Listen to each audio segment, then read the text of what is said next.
Let's now shift focus to Osun State, where government has raised concerns over parents and guardians dumping children with special needs in government schools without following up or identifying with them. But this is just as a non-governmental organization is calling for upgrade of facilities, recruitment of teachers and provision of equipment for the special needs schools in the state.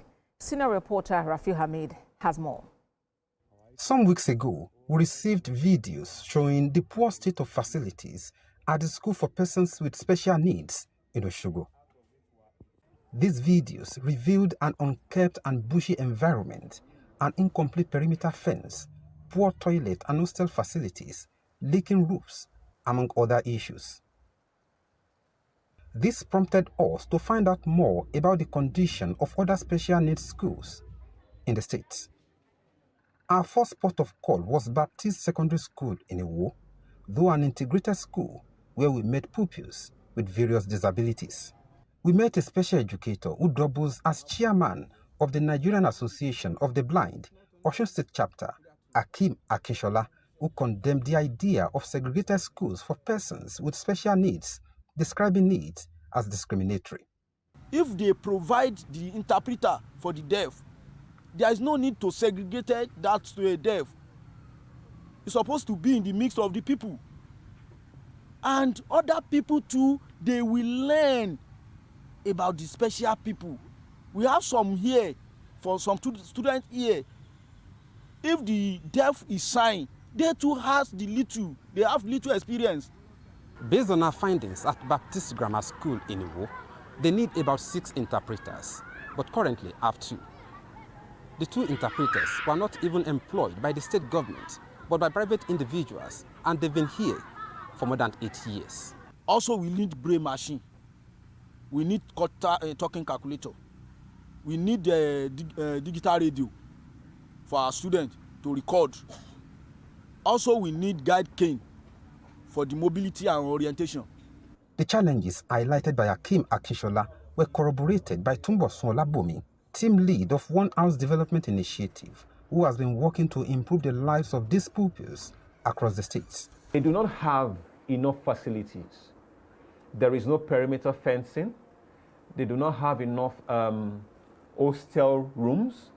In fact, as at the last time we checked, one of the classrooms had been converted into an hostel for them, and that also is jam-packed, which also implies that not every child with special needs that should be in school is in school. And on further inquiries, we found out that they could not let them come because there were no spaces. It laments that as little as 130 naira is allocated per meal for the pupils, describing it as inadequate. On their feeding, we found out that the amount of money that is being budgeted for their feeding doesn't seem to be enough. And we believe so strongly that PTA also has a play over there, because they try to see how they can actually put some input in the school to make sure that the school also runs smoothly. We then visited the School for Persons with Special Needs in Osogbo, which has 345 pupils, out of which 285 live in boarding. There, we spoke with the headmistress, Riskat Kolawole, who also shared some of the challenges they face. For example, the hostel.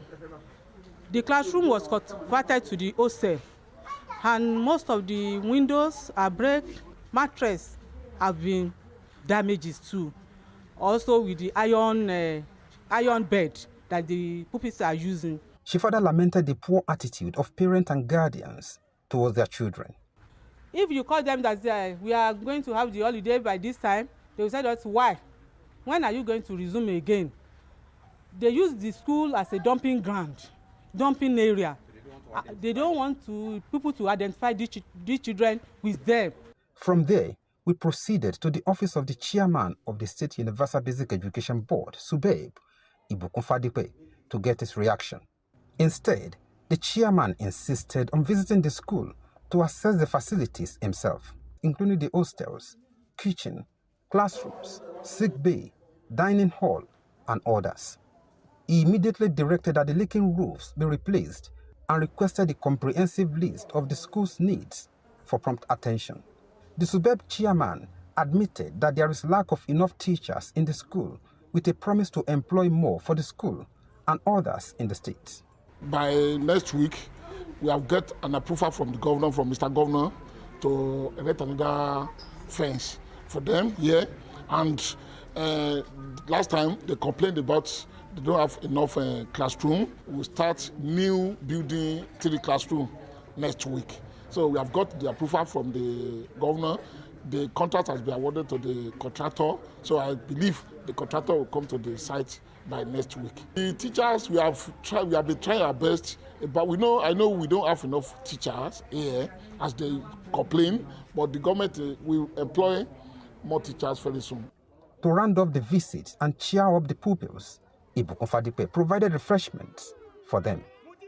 Rafiu Hamid, TVC News, Osogbo.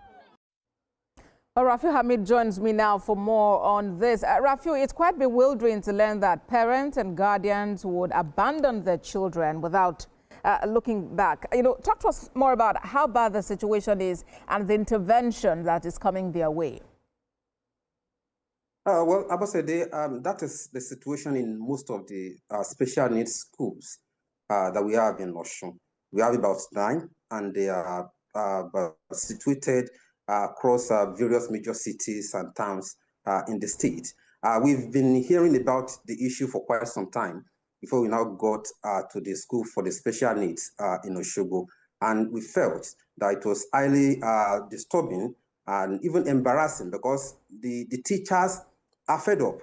Anytime parents or guardian brings their children or ward down to the school, they abandon them. And the feeding, the accommodation, the clothing, all those things have become the responsibility of the school.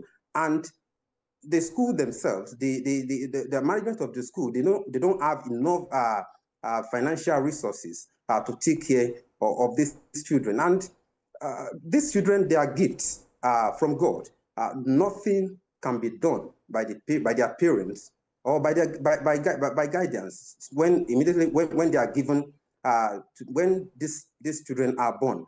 But yes, the most unfortunate of it is that the government has been calling on those parents to come back to their various schools and identify with these pupils, with these children.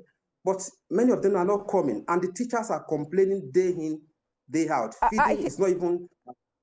I hear you, Raf. In that report, that individual you spoke with said something about 135 naira is what is being budgeted for, each child per meal.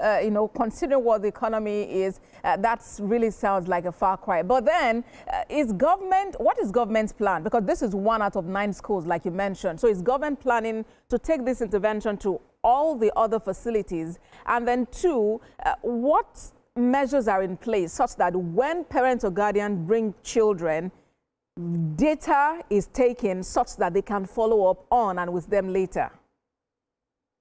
Presently, we spoke with the chairman of Superb, who even tried as much as possible to follow us to the school on I think about 2 days after we first went there.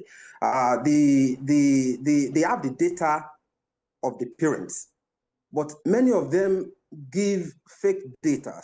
So it will be difficult for the schools, for government to trace them after they might have dumped the pupils on the school. That's number 1. Secondly, all these schools are situated in various towns across we have in Iwo, we have in Ilesha, we have in Ede, we have in Osogbo. All these schools were established many years ago. The condition of those schools cannot accommodate all these children, and that is the reason why these children, why the teachers are complaining that government must do something to ensure that they feed these pupils. Secondly, they don't have enough teachers that are even taking care of these children or of these pupils too. So, and the government is here to recruit teachers. As we speak, in the last 3 years, almost 3 years of this administration, they are here to recruit teachers. But the only thing they have done after we visited that place was that they've started the erection of perimeter fence. That's number 1. They've started building more classrooms. That's number 2. And I think they've been renovating some of the damaged classrooms. But for All now, right. I don't think government has given us any reason. I mean, there are plans on how to ensure that they stop this act of dumping these pupils on the schools. And importantly, too, we do hope that this intervention would go around all 9 special needs facilities in Osun State. Rafiu Hamid, thank you very much for bringing this, to the world. Thank you.